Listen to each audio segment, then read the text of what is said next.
नमस्कार, मैं हूं सुरेश चौहान के और आप देख रहे हैं बिंदास बोल। बिंदास बोल में हम आपके सामने एक ऐसा सवाल आज लेके आ रहे हैं जिस विषय पर हमने 11 कार्यक्रम बिंदास बोल के किए। ये 11वां प्रोग्राम है जो अन्ना हजारे जी के आंदोलन के ऊपर पूरा समर्थन में था, लेकिन 11वें प्रोग्राम में हमको सवालिया निशान लगाकर आपको पूछना पड़ रहा है जिसका कि हम पूरे पुरजोर से समर्थन कर रहे थे। लेकिन ये सवालिया निशान इसलिए खड़ा हुआ है क्योंकि इस निर्णय से सब लोग सहमत नहीं दिख रहे हैं। अब तक हमारे पास इस विषय की घोषणा करने के बाद जो भी इनपुट आया है, इस इनपुट के आधार पर हमको अन्ना की इस निर्णय के आगे सवालिया निशान लगाना जरूरी हुआ। इसलिए आज हम आपको पूछ रहे हैं कि क्या टीम अन्ना का राजनीति में आने का निर्णय कितना सही है, आपका क्या कहना है। आप हमको फोन करके, SMS करके अपनी बात को रख सकते हैं। आज के इस कार्यक्रम के लिए हमने विशेष तौर पर एक SMS गेटवे की भी सुविधा आपके लिए लाई है और आप जो SMS करेंगे वो स्क्रीन पर हम चलाएंगे भी कि आपका प्रतिशत अब तक क्या आ रहा है। वैसे विभिन्न चालकों ने अपना प्रतिशत आपके सामने रखा ही है, लेकिन सुदर्शन का दर्शक जो कि ज्वलंत राष्ट्रवादी विचारों का दर्शक होता है वो क्या राय देता है, ये अन्ना के लिए भी मायने रखती है। क्योंकि पाकिस्तान जाने की बात जब अन्ना ने कही थी और बिंदास बोल के सारे दर्शकों ने नहीं कहा था तो अन्ना ने निर्णय बदला था। आज हम अपेक्षा करते हैं कि देश क्या कहता है ये अन्ना जरूर सुनेंगे। आप स्वतंत्र है, कोई एक ही दिशा में जवाब देने की जरूरत नहीं है। देश सामने रखिए, विचार सामने रखिए, संकल्प सामने रखिए, क्या सही है क्या गलत है, क्या देश हित में है, इतना सोचिए और बात करिए। आप अन्ना के सगे हो सकते हैं, अन्ना के विरोधक हो सकते हैं, लेकिन आप भारतीय हैं और इस देश के लिए इस पार्टी के बारे में अपना विचार रखना है। इसलिए आपकी राय बड़ी महत्वपूर्ण है। आज के इस पूरे कार्यक्रम में हमारे साथ दो विशिष्ट अतिथि भी जुड़े रहेंगे। बाबा बालकनाथ सिद्धपीठ नोएडा के पीठाधिपति महाराज जी हमारे साथ जुड़े रहेंगे। धीरज महाराज जी, आपका स्वागत है। महाराज जी के साथ हमारे साथ जुड़े रहेंगे भारत स्वाभिमान रामदेव बाबा के आंदोलन के समर्थक कवि सोलंकी जी। सोलंकी जी, आपका स्वागत है।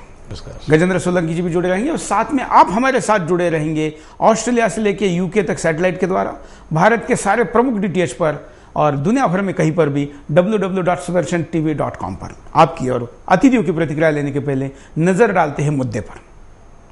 में चारों ओर भ्रष्टाचार ही भ्रष्टाचार है। जनता के चुने हुए ही जनता को चूना लगा रहे हैं। देश का आम आदमी अपने आप को ठगा महसूस कर रहा है, लेकिन इसी वक्त देशवासियों में एक उम्मीद की लहर जगी। लगा जैसे देश को लुटने से बचाया जा सकता है।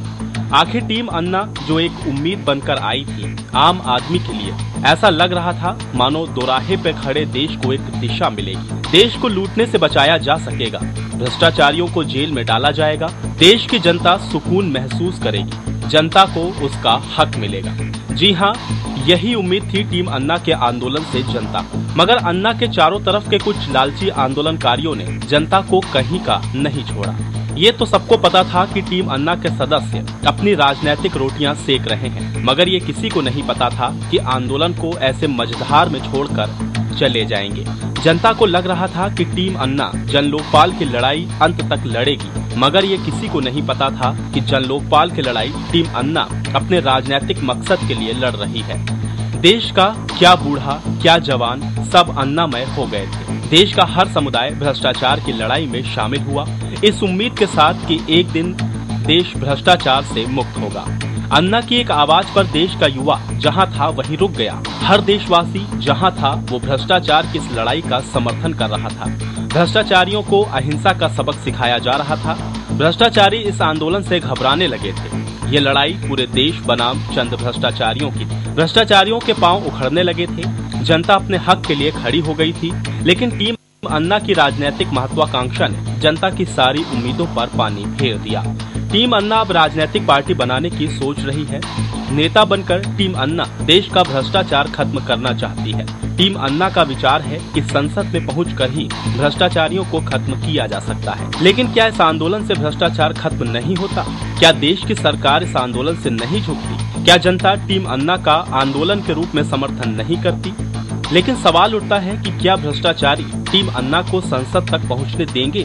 क्या टीम अन्ना इन भ्रष्टाचारी राजनेताओं के सामने टिक पाएगी? सबको पता है ये भ्रष्टाचारी अपने सामने किसी को नहीं टिकने देते। ऐसा लगता है टीम अन्ना को ना तो देश की राजनीतिक दिशा का पता है, न भौगोलिक दिशा का।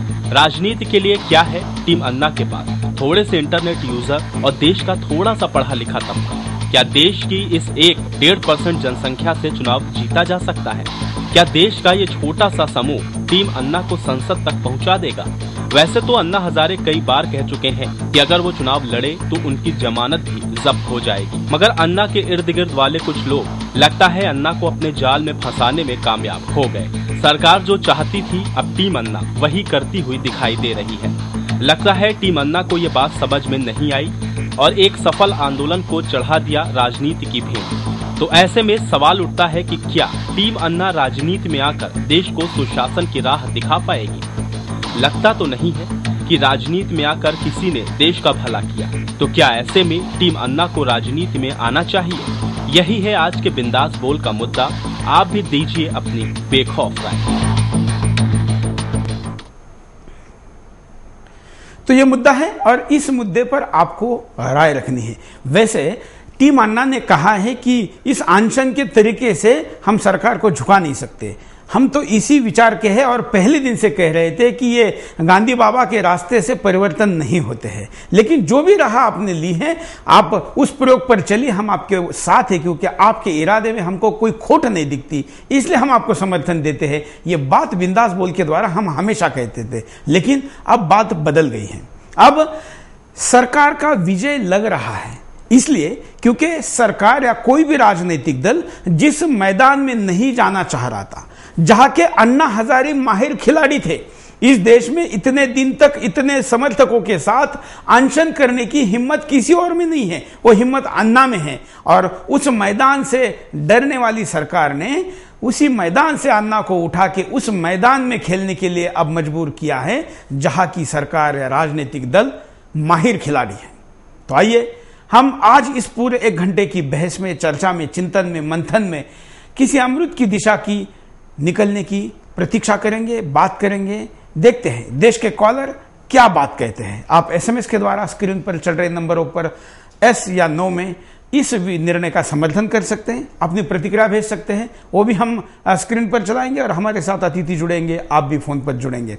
हम चलते हैं महाराज जी के पास। महाराज जी, आज हम धार्मिक क्षेत्र हमारे साथ, जैसे कि आपके साथ जो दूसरे अतिथि जुड़े हुए हैं, गजेंद्र सोलंकी जी कला क्षेत्र के हैं, साथ में बाबा रामदेव से जुड़े हैं और देश के सारे तबके के लोग कॉल पर भी जुड़े रहेंगे। मैं आपको पूछना चाहूंगा कि आप भी अन्ना के पूरे समर्थक रहे हैं, आज के इस कार्यक्रम में सवालिया निशान लगाना जरूरी था, अब क्या समझते हैं? नहीं, दरअसल जब मैंने सुना कि अन्ना जी ने मंच से कहा कि कल 5 बजे हमारा सबका अनशन खत्म हो जाएगा, सच में मैं बहुत आहत हुआ कि जिस मंच से आप ये कह रहे हैं कि हम बलिदान देने आए हैं, कुर्बानी देने आए हैं, और उस मंच से मात्र देश के 21 लोगों की एक चिट्ठी, जो आज वो सब अपना अलग अलग राग आलाप रहे हैं, उनकी चिट्ठी मात्र से आपने आंदोलन तोड़ दिया। नीचे आपके 300-350 बाकी कार्यकर्ता अनशन पे थे। हो सकता है कि वो डायबिटिक्स हैं और दिक्कत थी उनको, तो बाकी और जो अनशन पे थे उनको बिठाते, और 8 तारीख तक की आपकी खाली परमिशन थी, आप 8 तारीख तक तो झेलते इनको, और आंदोलन ही एक आपके पास रास्ता था। विदेशों में कई जगह जहां 30-30, 40-40 साल से सत्ताधारी एक राज करने वालों को जनता ने खदेड़ा, आंदोलनों से तो खदेड़ा, बिल्कुल। और आप इनसे क्या उम्मीद कर रहे हो? ये आपको मतलब उस एरिया में जाके आप उनके जोन में जाके आप उनको कभी हरा पाएंगे? अन्ना जैसे आदमी से कभी ये उम्मीद भी नहीं थी हमें। बिल्कुल, खास करके इस बात से लोग आहत है, जिस बात का जिक्र अभी महाराज जी ने किया है कि सब कुछ करेंगे, आर पार की लड़ाई लड़ेंगे, जान देंगे। ये भाषा बोलने के बाद एकदम से केवल 21 ऐसे लोगों के चिट्ठी के आधार पर यह निर्णय करना अन्ना समर्थकों को नागवार गुजरा है। नहीं, इसके पीछे कहीं ना कहीं कोई साजिश रची हुई है, जिस साजिश का पर्दाफाश होना बहुत ज्यादा जरूरी है, ऐसा मेरा मानना है। बिल्कुल, वो साजिश क्या हो सकती है, लोगों के क्या अनुमान है, क्या तर्क है, क्या आरोप है, ये भी फोन के द्वारा, एसएमएस के द्वारा बाहर आएंगे। आप भी अपनी बात को रख सकते हैं। हम सोलंकी जी के पास चलते। सोलंकी जी, आपकी भी पहली प्रतिक्रिया। देखिए, निश्चित रूप से आंदोलन का इस रूप में आना, राजनीतिक क्षेत्र में प्रवेश करना, ये कहीं ना कहीं बहुत से करोड़ों लोगों की भावनाओं पे वो तो हो सकता है।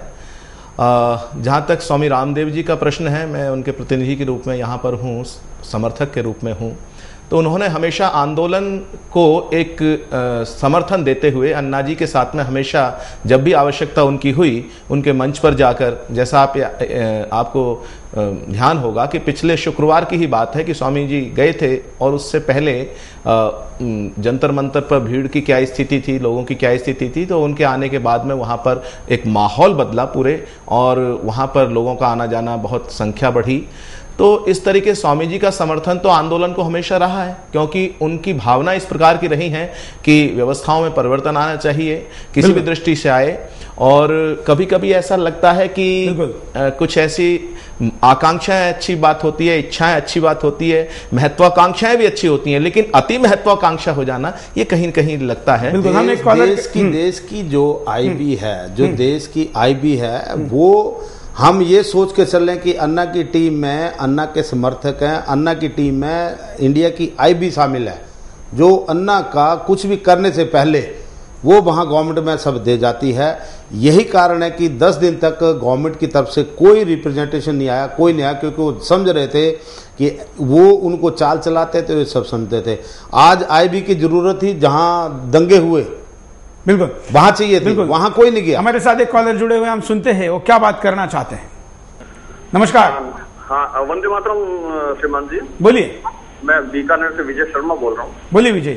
हाँ, मुझे सर ये लगता है कि एक राजनीतिक विकल्प देना तो जनता को जरूरी है, लेकिन जो अलग पार्टी बनाने का निर्णय है अन्ना हजारे जी का, उससे क्या ऐसा नहीं होगा कि जो रामदेव बाबा और अन्ना हजारे अभी एक दूसरे के सहयोगी के रूप में देखे जा रहे हैं, क्या ये प्रतिस्पर्धी नहीं बन जाएंगे? क्योंकि रामदेव बाबा का भी 2014 में भारत स्वाभिमान मंच के माध्यम से सभी कंस्टिट्यूएंसी पे अपने उम्मीदवार उतारने का विचार है। तो ऐसा नहीं होना चाहिए कि रामदेव बाबा से ये लोग बात करें और रामदेव बाबा के स्वाभिमान मंच को ही ये विकल्प के तौर पे दें जनता को, और उसके लिए प्रचार करें, बजाय इसके कि रामदेव बाबा और इनके बीच में प्रतिस्पर्धा की लड़ाई चालू हो जाए। क्या ये तो षड्यंत्र नहीं है कि बाबा रामदेव? बिल्कुल, धन्यवाद।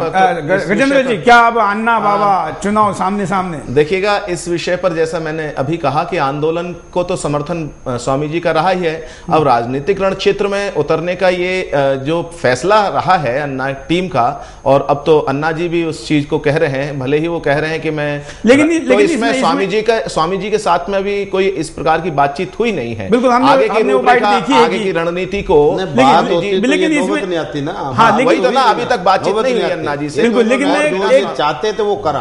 बिल्कुल, एक बात मैं आपको बताना चाहूंगा कि राजनीति अगर अच्छी है तो फिर अन्ना खुद क्यों चुनाव नहीं लड़ेंगे? अन्ना क्यों किसी पद पर नहीं बैठेंगे? फिर अन्ना जिस मॉरल की प्रेजेंटेशन दे रहे हैं, जिस मॉरल की बात कर रहे हैं, जिस नैतिकता की बात कर रहे हैं, उनके बाकी सदस्य क्या करेंगे? क्यों नहीं, वो क्यों करेंगे फिर? तो मुझे क्या लगता है कि अभी भी निर्णय की मतलब कंफ्यूजन है, ये स्पष्टता नहीं है। वो स्पष्टता क्या हो, ये भी हम आपसे जानना चाहेंगे। हाँ महाराज। हकीकत में जो इस आंदोलन से मन से जुड़ा है वो वोटर है। ध्यान रखने इस बात का, जो मन से जुड़ा है वो वोटर है। वो करप्शन जितनी हुई है उससे आहत है, उसी ने वोट देना। वही जाके वहाँ 24 घंटे वहाँ सो रहा, कई दिन से वहाँ अपनी छुट्टियां करके, कोई लेबर क्लास का, कोई मीडियम क्लास का, कोई एसी वाले बहुत कम लोग हैं जो वहाँ जाके वहाँ लेटे हैं या वहाँ जाके अपना अनशन में वो कर रहे हैं। बिल्कुल। और उनकी आत्मा से पूछो कि वो क्यों आए थे, उनके साथ कैसा बेइंसाफी हुई है, वो कभी सोच भी नहीं सकते थे इस बात। बिल्कुल, हमारे साथ और भी कॉलर जुड़े हैं, हम उनके पास भी जाएंगे, उनकी बात भी सुनेंगे। सुनते हैं क्या कहते हैं। नमस्कार। हेलो, शायद कॉलर से संपर्क टूट गया, दूसरे कॉलर के पास चलते हैं। स्क्रीन पर चल रहे नंबर पर कॉल करके आप भी अपनी बात को रख सकते हैं। फेसबुक पर मैसेज आया है, पटना से शालिनी कह रही है कि इस देश में राजनीतिक दल बनाने का सबको अधिकार है, लेकिन क्या हर व्यक्ति ने राजनीति में जाने की जरूरत है? महाराज जी, बिल्कुल सही है। हम भी किसी को भी इस देश में राजनीति में जाने को मनाही नहीं कर सकते हैं, और इस देश का जो नागरिक है वो राजनीति में जा सकता है, उसका ये संवैधानिक अधिकार है, वो उसको निभाए। लेकिन क्या हर व्यक्ति ने राजनीति में जाना जरूरी है, ये भी देखना जरूरी। मेरी व्यक्तिगत राय आज भी ये है कि अभी कुछ नहीं बिगड़ा है। अभी कुछ नहीं बिगड़ा है। बाबा रामदेव जी का जो अपना अभी अनशन स्थल है वो सुरक्षित है। बाबा रामदेव जी से बात करके अभी इस बात को जहाँ की जहाँ तहाँ आप अगर ये सब कुछ आपने करना था तो इलेक्शन से 2-4 महीने पहले करते। आज आपको अनशन करने की क्या जरूरत थी जब आपके पास जन सलाह था? आज आईबी की रिपोर्ट्स हैं कि प्रतिदिन 10,000 से ज्यादा आदमी वहां आ रहा है। ये आईबी की रिपोर्ट्स है वहां, तो 10,000 आदमी आपके जंतर मंतर में कितने आदमी समाने की जगह है? बिल्कुल जितनी जगह उतने तो रहेंगे। 10,000 आदमी आ जा रहा है। सुनते हैं क्या कहते हैं। नमस्कार सर। नमस्कार, नीरज बोल रहा हूँ रोहतक से। बोलिए सर। मुझे इसमें कुछ एक जो नई चीज नजर आ रही है वो ये है कि देखिए, कांग्रेस के पास अब कोई चेहरा बचा नहीं है पब्लिक को दिखाने के लिए। तो वो अन्ना जी के रूप में एक नया चेहरा, अन्ना जी ना कहें तो केजरीवाल के रूप में एक नया चेहरा इकट्ठा कर रहे हैं। जो हिंदू एकजुट हो रहा था गुजरात की प्रगति को देखकर, नरेंद्र मोदी जी को देखकर, वहां से वोट बैंक को तोड़ने के लिए सब साजिश रची गई है। मतलब आपका कहना है कि केजरीवाल कांग्रेस के हस्तक के रूप में काम करेंगे? नहीं, हस्तक में नहीं काम करेंगे तो एटलीस्ट जो वोट हैं प्रोग्रेस के नाम पर जो मोदी जी को वोट जा रहे हैं वो एटलीस्ट जरूर टूटेंगे कुछ। और वो फिर लास्ट में ये कहेंगे जी हम तो सेक्युलर के साथ जाएंगे नहीं, तो हमारे पास ऑप्शन नहीं, हम कांग्रेस के साथ जाएंगे। 5 साल तक जनता, 5 साल बाद जनता इस सब चीज को भूल जाएगी, 1.5-2 साल बाद, और अल्टीमेटली रिजल्ट वही होगा, यही करप्शन। ये लोग इतने बेवकूफ तो हैं, लेकिन इतने ज्यादा बेवकूफ नहीं है कि ये कांग्रेस को आज मंच से गालियां दे रहे हैं या किसी भी राजनीति पार्टी को गालियां दे रहे हैं, कल उनके पीछे जाके उनके इलेक्शन में खड़े हो जाएंगे। ऐसा हमें लोगों को अपनी बात रखने का अधिकार है। एक बात महाराज जी, मैं एक बात और कहना चाहूंगा कि सामान्य रूप से आज पूरे देश में एक वातावरण बना हुआ है भ्रष्टाचार को लेकर, अत्याचार, अनाचार या काले धन को लेकर, जो स्वामी रामदेव जी और जहां तक अभी तक भ्रष्टाचार के खिलाफ इनकी भी लड़ाई रही है, जो कुछ भी जिस भी रूप में रही है उस पर मैं ज्यादा नहीं जाना चाहता। लेकिन एक बात याद रखिएगा कि आगे आने वाले समय में इस देश की जनता समझ ले, सब कुछ समझ ले, ये जो वातावरण बना था कांग्रेस के खिलाफ, यूपीए के खिलाफ, जो वातावरण होता 8-10-12 महीने में, साल के अंदर तो बहुत कुछ ऐसे विषय हो गए, भ्रष्टाचारी जो जेल के अंदर थे धीरे धीरे करके बाहर आ गए। काला धन जो विदेशों में जमा था उसको कहीं ना कहीं इधर उधर कर दिया गया। 30,000 तक गोल्ड पहुंच गया है और बाहर से इंपोर्ट करने पर गोल्ड को इंपोर्ट करने पर ड्यूटी लगा दी है। और यहां पर और भी बहुत तरीके के जो डॉलर है वो 56-57 तक पहुंचा। और उसके अलावा मतलब रियल एस्टेट में और बहुत सारे विषय जो काले धन के माध्यम से यहाँ पर एफडीआई के माध्यम से डायरेक्ट जो इन्वेस्टमेंट, फॉरेन इन्वेस्टमेंट के नाम पर इन्वेस्टमेंट तो छोड़िए, अब पाकिस्तान डायरेक्ट इन्वेस्टमेंट कर पाएगा, इन्वेस्टमेंट करना चाहेगा। तो मैं ये बताना चाहता हूं कि जितना विरोध आप एक बात समझिएगा कि जितना विरोध बट जाएगा, टुकड़े टुकड़े हो जाएगा, उतना ही उसको सरकार को लाभ हो जाएगा। बिल्कुल। एक कॉलर की बात सुनते हैं। नमस्कार। नमस्ते, मैं संदीप बात कर रहा हूँ महाराष्ट्र से। बोलिए संदीप जी। मैं आपके चैनल के माध्यम से अन्ना हजारे को ये बताना चाहूंगा एक उदाहरण के तौर पे कि मेरी एक कोर्ट में केस चल रही है। अगर मुझे इंसाफ चाहिए तो इसका मतलब मुझे वकील बनना पड़ेगा।